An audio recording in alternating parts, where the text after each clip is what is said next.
¿Cómo están? Bienvenidos a Hora de Conversar por las pantallas de Antofagasta Televisión. El día martes, el periodista Iván Ávila estuvo conversando con actores del mundo político local respecto a un balance del escenario político en la región de Antofagasta. Y en esta oportunidad vamos a continuar con este ciclo de programas hablando de lo que es el balance de nuestras autoridades, teniendo presente que se aproximan las elecciones presidenciales, parlamentarias y de core, y va a haber mucho tema que conversar sobre aquello. Nos acompaña en esta oportunidad Héctor Poblete, dirigente social y presidente de la Asociación de Consumidores de Antofagasta. Héctor, bienvenido a Hora de Conversar. Buenas noches, Marco. Un placer estar en tu programa y estamos a tu entera disposición. Gracias, Héctor. Y también nos acompaña el consejero regional del Partido Comunista y en su oportunidad vocero de la nueva mayoría acá en la región de Antofagasta, Pablo Irarte. Bienvenido a nuestro programa. Muchas gracias por la invitación. Saludos, Marco, y a los invitados también. Gracias, Pablo. Gracias, consejero. También está con nosotros el ex Seremi de Salud, hay una salida bien polémica en su oportunidad, actualmente consejero regional de Renovación Nacional, Marcos Madrigal. Bienvenido a nuestro programa, consejero. Muchas gracias, buenas noches al público televidente y saludos a mis contertulios. Vamos a comenzar el programa, ya que estamos hablando, este programa es netamente de política. En los anteriores hemos hablado de medio ambiente, hemos hablado de migración, ahora vamos a hablar solamente de política y un tema que en los últimos días ha marcado la agenda y es respecto a lo que ocurrió en el Frente Amplio, esta bajada de Alberto Mayol. Todos hablan de algo que no corresponde, pero les pregunto a ustedes en su oportunidad, Héctor también fue candidato por el PRO, me imagino, Sí. recuerdo en su oportunidad. Sí.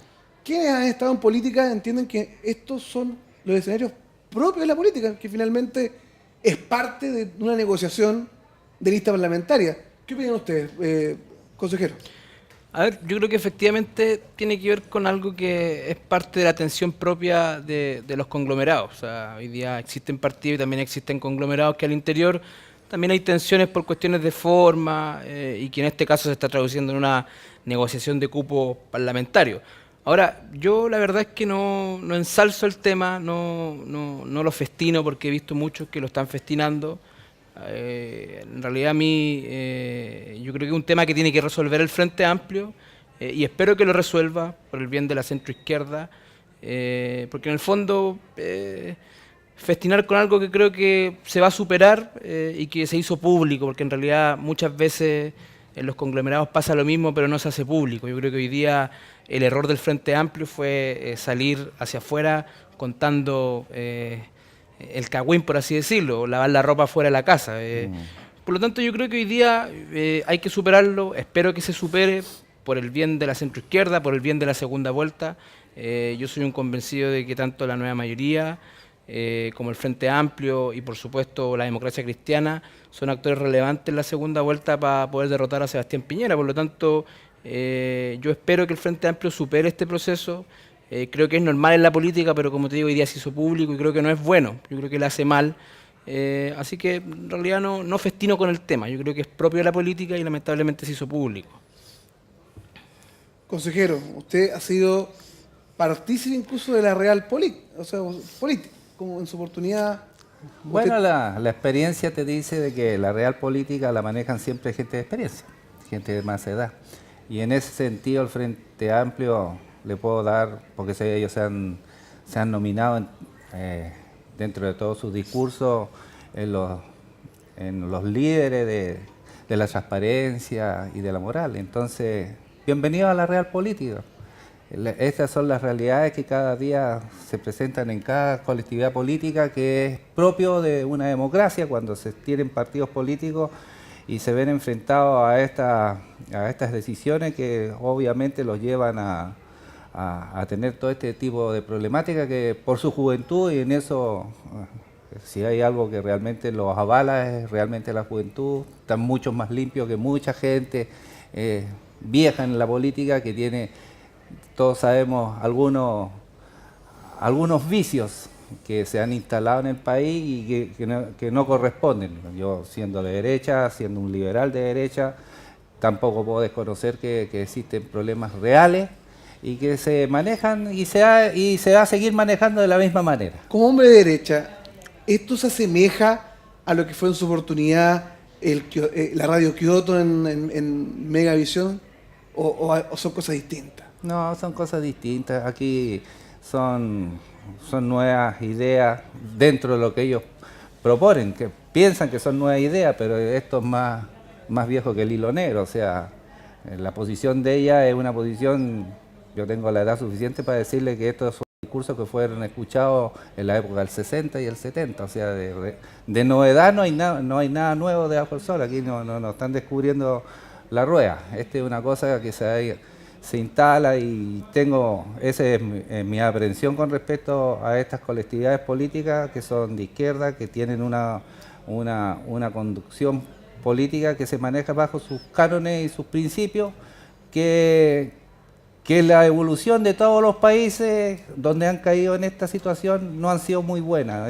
Y tenemos ejemplos de sobra en el mundo donde esta política nunca ha generado realmente la expectativa, porque de buena intención estamos llenos del camino al infierno.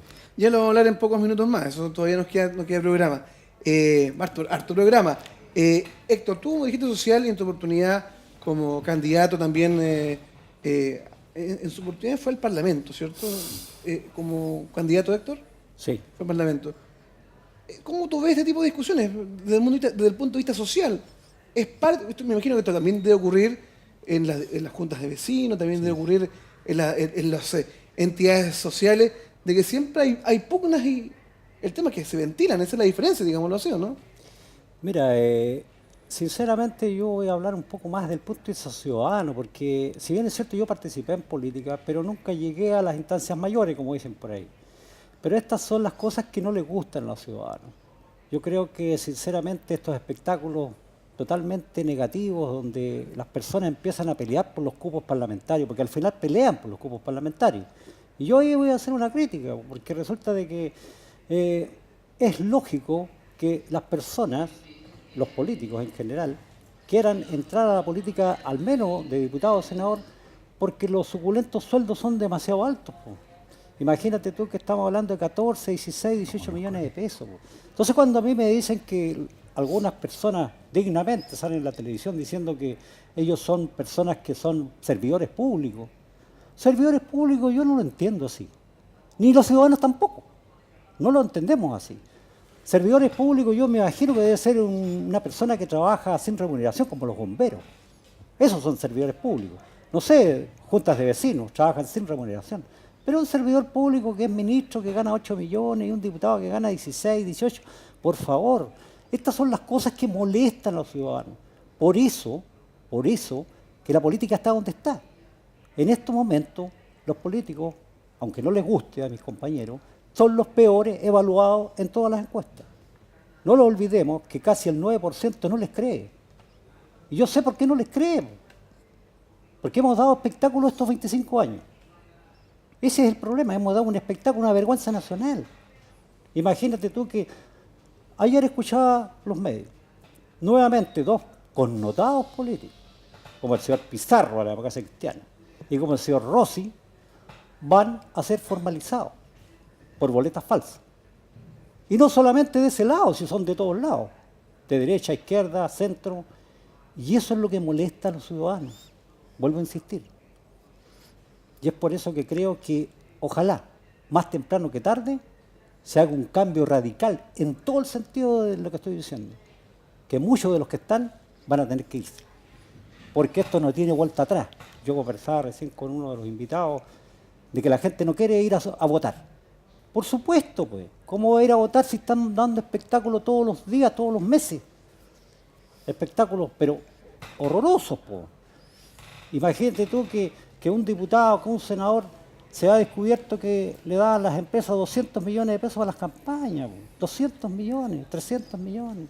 Consejero, quiero plantear el tema y quiero plantearlo para llegar a la discusión de plano. Hace 10 años atrás, uno cuando hablaba en una clase de política, se decía los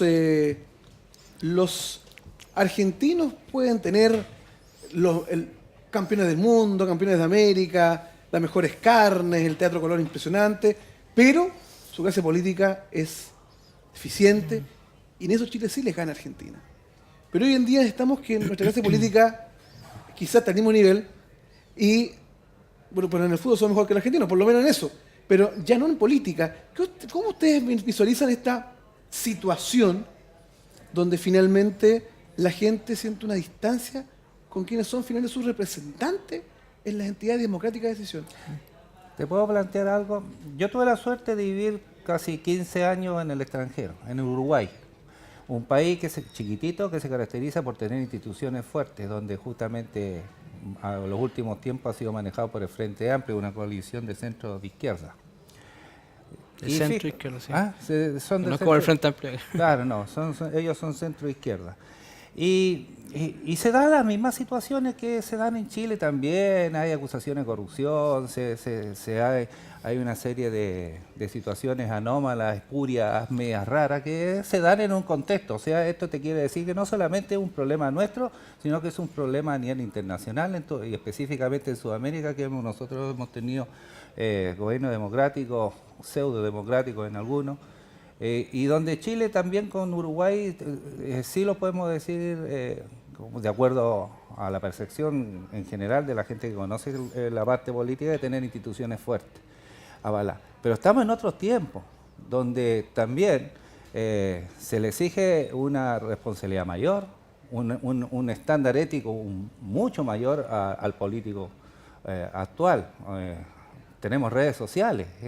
Tenemos Twitter, tenemos el Internet, la información fluye en minutos, en segundos, cosas que en un momento determinado era re fácil esconderla, pues nosotros la escondíamos debajo de la alfombra o arregláis la situación por una conversación entre las cocinas políticas y se aplacaba la situación. Se hablaba con los directores de los 4 o 5 medios que había en esa oportunidad. Claro, y hasta un poco manejado, porque si bien es cierto...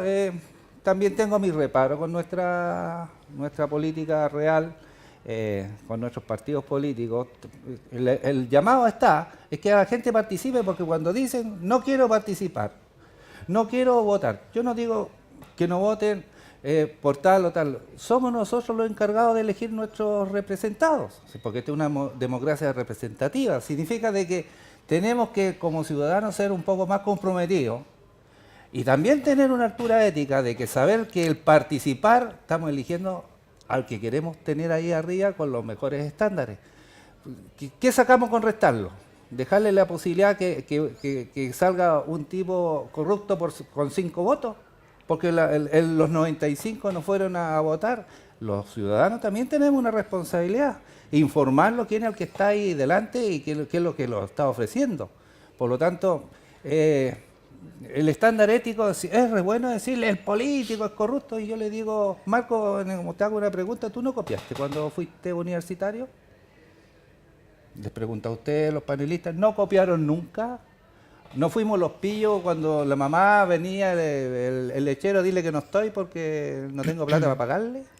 Pero profesor, yo discrepo, sinceramente. Es un asunto ético. Pero mira, yo creo que el problema de hoy día es un problema cultural. Yo creo que es un problema que tenemos que afirmar a los principios nuevamente de la política, de que ser el tipo en todo sentido ser ético. Pero yo creo que hemos cometido un error muy grande y que todos somos parte, yo creo que somos parte, la mal llamada clase política, porque se le ponen un estatus, no sé, o sea, un obrero de la construcción llega al Parlamento y se transforma en clase, ¿no? O sea, diferenciamos a la ciudadanía de la política cuando en realidad yo creo que es un error. O sea, hoy día yo creo que en el Parlamento, por ejemplo, están representadas diversas visiones de la ciudadanía. O sea, no es menor discutir, por ejemplo, los que defienden la educación gratuita con los que no. Y para mí eso es diferente. O sea, eso no es. Entonces, el error que hemos cometido es generalizar. Había un sociólogo que decía a propósito del proceso de refichaje de que la gente no está enojada con Dios, está enojada con la iglesia. Entonces, cuando empezamos a meter a todas las iglesias en el mismo saco y después nos damos cuenta que el Opus Dei, por ejemplo, es distinto a los jesuitas, cambia la cosa. Entonces, yo creo que el error que hemos cometido, en donde hay mucha gente involucrada, sectores, medios grandes, poderosos a nivel nacional, es que efectivamente se generaliza a la mal llamada clase política como una sola. Exacto. Por lo tanto, cuando Pedro, Juan o Diego cometen algo, significa que la gente tiene que enojarse con todo. Y eso es un graso error. O sea, yo creo que nosotros mismos hemos fomentado esa generalización. O sea, cuando don Héctor acá dice, bueno, los sueldos, bueno, pero también hay que denunciar quiénes son los que se oponen a que los parlamentarios tengan esos, bajen sus sueldos. O sea, si vamos a hacer la crítica, hagámosla completa, porque al final, si queremos generar el debate con la ciudadanía, también tenemos que mostrar posiciones. O sea, al final no nos sirve decirle a la ciudadanía que la política es mala. Lo que nos sirve decirle es que hay distintos tipos de políticos y que tienen que saber diferenciarlos. O sea, yo creo que ese es el error que hemos cometido por mucho tiempo. O sea, decir, primero, generalizar como la clase política. Graso error, todos son iguales. Yo creo que eso no es así. O sea, no es distinto un parlamentario, disculpa, que defiende un interés como, por ejemplo, la gratuidad en la educación versus uno que defiende el interés de que la educación subvencionada, por ejemplo, o que los sostenedores de colegios puedan seguir lucrando. O sea, son cuestiones totalmente distintas. Por lo tanto, no los podemos generalizar.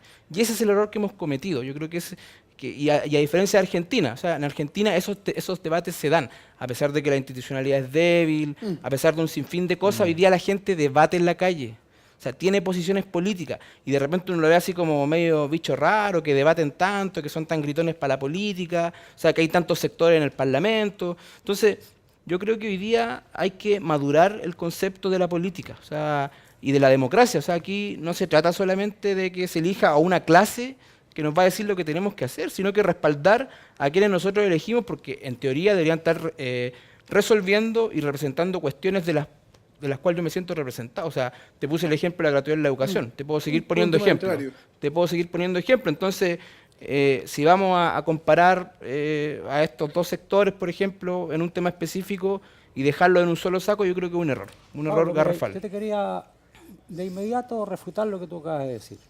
Cuando yo digo como ciudadano, de que las encuestas, todas las encuestas, no una, todas las encuestas dicen que los políticos son corruptos, estamos hablando de los ciudadanos, Pablo, no estoy hablando del pensamiento propio mío. Si al final el que está diciendo esto y se ha aburrido de los políticos son los ciudadanos, el 91%, Pablo, y eso es efectivo. No lo desmientas, por favor, porque todos lo sabemos que es así. El 91% de los ciudadanos en Chile piensa que los políticos son corruptos. Además, te voy a decir otro dato oficial, que tú también tienes que tenerlo, porque soy una persona informada.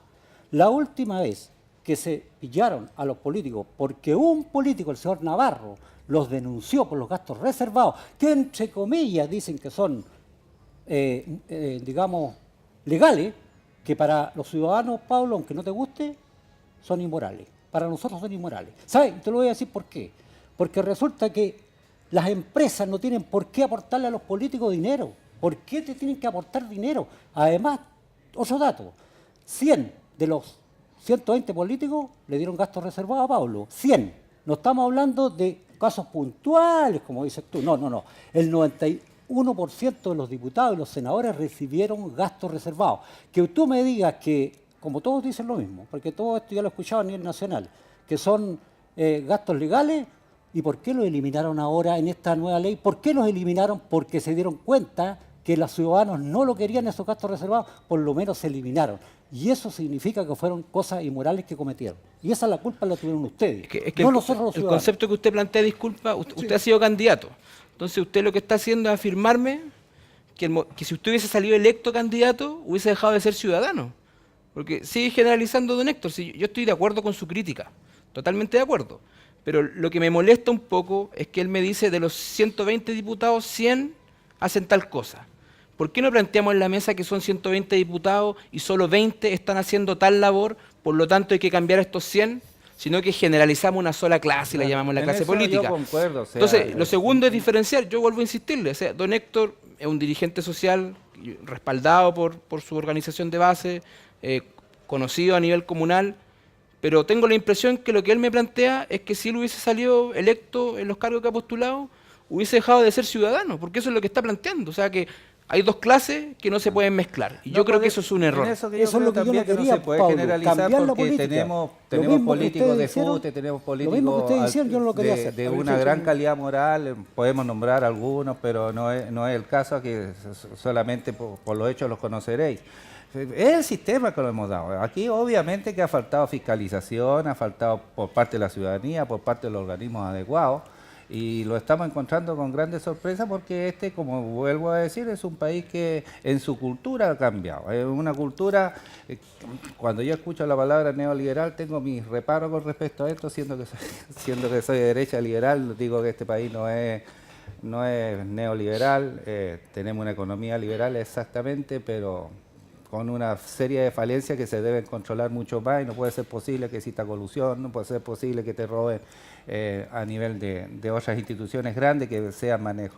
Por lo tanto, la calidad de política parte por elegir personas adecuadas y darle un sistema mucho mejor. Nosotros que somos consejeros regionales sabemos que la importancia que debe tener una región es ser un intendente elegido y comprometido con su región, para que tenga realmente y con peso, o sea, no solamente con una decisión política, una decisión administrativa, sino que también con una gran billetera, porque también, dicho sea de paso, o sea, aquí los ven, reparten los recursos, ¿en cuántas regiones ya estamos? ¿En 17? 16. 16 regiones. Estamos en 16 regiones y prácticamente a todos se le da 17, 17 son. El Ñuble, sí creo. Claro, fue la última, seguro. Y tú repartes prácticamente en una ecuación muy parecida cuando nosotros somos un gran generador de recursos. ¿Y por qué? Yo me pregunto, las mineras, siendo que son las que más sacan en nuestra región, nos dejan la mayor cantidad de su solo sistema que lo hemos dado, que no los han acomodado y no nos han mejorado la expectativa de vida, sino que muchas veces, ¿qué les pasa a los CEREMI? ¿Qué les pasa en este momento a los secretarios regionales ministeriales que prácticamente tienen que irle a pedir permiso a Santiago para poder realizar sus acciones? Por lo tanto, hay una desvinculación del poder político con la ciudadanía. La ciudadanía no se puede expresar y en eso estoy totalmente de acuerdo a veces que hay que mejorar mucho esos aspectos. Pero puede ocurrir también que la ciudadanía siente de que porque cuando uno ve que siempre pueden haber casos de corrupción, eso es parte inherente de la política ahora, en su tiempo y con respecto a otros países, nosotros estamos en pañales. Es que a eso voy, porque uno se encuentra respecto de finalmente las sanciones. Acá siempre el hilo se corta por lo más delgado. En otros países, después de la dictadura militar en Argentina, los jefes de la dictadura militar fueron enjuiciados. Aquí en Chile han pagado, están en Punta Peuco, cargos importantes, pero ninguno de la cúpula, digamos, dirigente. En Perú hay un expresidente en la cárcel. Hay otro expresidente, Ollantumala, también en la cárcel con prisión preventiva. Están ahora buscando a través internacional a Toledo. En Brasil, un presidente por caso de corrupción, el caso de Dilma Rousseff, fue sacado al gobierno. En cambio, acá se destapan grandes casos de corrupción y no pasa nada. Y uno ve que ninguna de las figuras, digamos, rutilantes o relevantes dejan sus cargos, sino que siempre el parlamentario, el pequeñito, o el que queda como... Es porque te voy a plantear algo que, por eso vuelvo a decir, o sea, he tenido mis discrepancias y con respecto a esto que pienso que hay que mejorarlo. Cuando me hablan de neoliberalismo, si bien es cierto una economía liberal, aquí no hay neoliberalismo. Hablemos las cosas como son. Tú sabes, Marco, que tengo mi forma de ser, de decir las cosas de frente. Yo creo que este es un neofeudalismo. Señores feudales, ¿me entendí? Grandes familias, que son... ¿Cuántas son las familias que manejan este país? ¿10? ¿15? 10, 15. Y siempre son los mismos. O sea, yo no puedo tocar a un tipo que me metió la mano durante 20 años porque me iba a limpiar al baño y me cobraba más caro el papel. ¿Por qué? Porque tiene un apellido vinoso. Porque es un apellido de raigambre, honorable. Yo te quería poner, perdón. Eso molesta a la población realmente, esas cosas, ¿me entendís? Del que el sistema te lo un tema avala. bien relevante para que los contextualicemos. El asunto de la AFP se está hablando mucho en todos los medios, Marco, y ellos también lo saben. ¿Qué es lo que hizo la derecha? ¿Qué hizo la izquierda? Miró para el techo. Durante 25 años, Marco, y la ciudadanía lo sabe, la profesora que me está escuchando, la ciudadana común y corriente recibe miserable 120.000 pesos. ¿Y qué hicieron los que están en los gobiernos ahora? Nada. Miraron para el techo y no hicieron nada, porque este problema de la AFP todos sabíamos que iba a pasar, que jamás un sistema individual iba a mejorar las pensiones de los ciudadanos. La gente está sufriendo. ¿Y qué es lo que hicieron? Nada. 25 años, todos son responsables. Y ahora le echan la culpa, ¿sabe a quién? A los trabajadores. Dicen que los trabajadores no aportaron como es debido, porque las remuneraciones son bajísimas. Las lagunas previsionales. Las lagunas previsionales, Marco, acá en este país, en todos los países creo, a los 50 años tú soy un hombre viejo, no te admiten en ninguna parte. Entonces, quedan con lagunas previsionales, lógico. ¿Acaso los señores gerentes de la AFP, los señores del gobierno de turno que estaban en ese tiempo, no sabían eso? ¿Acaso para qué le pagamos nosotros a esa gente? ¿Para que pudiera predecir el futuro de las inversiones? Eso es lo que yo me pregunto como ciudadano y la gente también se lo pregunta. No hay respuesta para ello, porque ellos, ¿saben qué? Yo voy a hacer un prejuicio de valor, porque muchas de las empresas que en estos momentos están, como la AFP, también le dieron dinero a las campañas políticas. Y eso es posible que muy pronto se vaya a saber, porque ahora como hay ley de transparencia, todo se está sabiendo. Bueno, rápidamente pasó el primer bloque, nosotros teníamos contemplado algunos temas, pero se nos copó el tiempo. Vamos a la pausa. En el segundo bloque vamos a hablar temas regionales, y los voy a dejar planteados antes de la pausa. ¿Cuáles son los puntos, las deudas o los compromisos que deben tener los candidatos presidenciales con la región y también los candidatos al Parlamento, teniendo presente que este año elegimos diputados regionales? Vamos a una pausa y regresamos a Hora de Conversar.